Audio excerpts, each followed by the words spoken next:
Mathematics 9th class की book में से जो यूनिट नंबर 1 है उसका एक इंतहाई आसान क्वेश्चन समझते हैं और ये वो क्वेश्चन है जो बोर्ड इम्तिहान में भी पूछा गया था।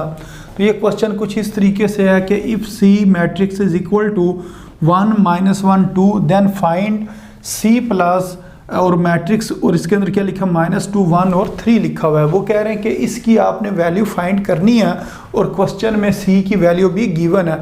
तो इस क्वेश्चन को आपने किस तरीके से सॉल्व करना है, एक दफ़ा आप इसको दोबारा लिखें। आप यूँ लिखें जी सी प्लस और आगे मैट्रिक्स में क्या लिखा हुआ है -2 1 और 3 लिखा हुआ है। अब इसके नीचे इस जगह पर आप लिखें इज इक्वल टू, अब आप सी की वैल्यू पुट करें। सी की वैल्यू क्वेश्चन में गिवन है वो किसके बराबर है जी 1 -1 और 2 के बराबर है। अच्छा इसके बाद क्या लिखा हुआ है प्लस, तो इस जगह पर हम क्या लिख देंगे प्लस लिख देंगे और प्लस के आगे एक और मैट्रिक्स की क्वेश्चन में गिवन था उसको लिख देते हैं जो कि इस जगह पर ये लिखा हुआ है -2 1 और 3। इस तरह आपने इसको लिख लेना है। अब आपने इन दोनों मैट्रिक्स को ऐड करना है। तो मैट्रिक्स के बिल्कुल जो लेफ़्ट साइड पर रकम लिखी हुई है वो कौन सी है 1 है। तो उसके बाद ये लिखेंगे प्लस और प्लस लिखने के बाद अगर इसके हम लेफ़्ट साइड पर देखें और इसकी लेफ़्ट साइड पर देखें इस मैट्रिक्स तो इधर क्या लिखा हुआ -2, तो इस जगह पर हम क्या लिख देंगे -2। अब ये दो साइन इकट्ठे आ गए। जब दो साइन इकट्ठे आ जाएं तो फिर आप इसके साथ क्या करें ब्रैकेट लगा लें। उसके बाद अब हमने मैट्रिक्स के जो दरमियान में टर्म्स लिखी गई हैं इन दोनों को ऐड करना है।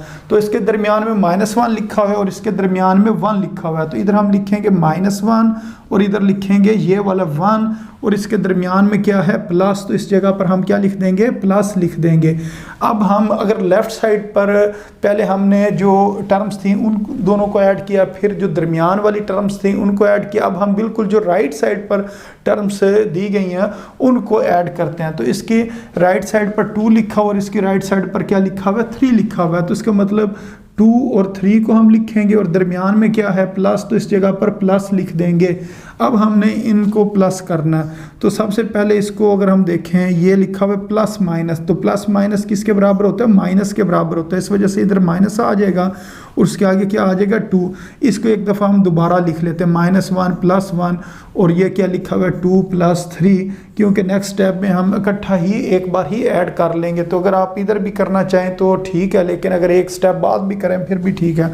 तो अब ये लिखा हुआ है -1 - 2, तो इसमें बड़ी रकम कौन सी है -2 वाली है। तो 2 में से हमने 1 माइनस करना, 2 में से 1 माइनस करेंगे तो 1 आएगा और साइन बड़ी टर्म का आएगा। इस वजह से इसका जवाब कितना आएगा -1 आएगा इसका आंसर।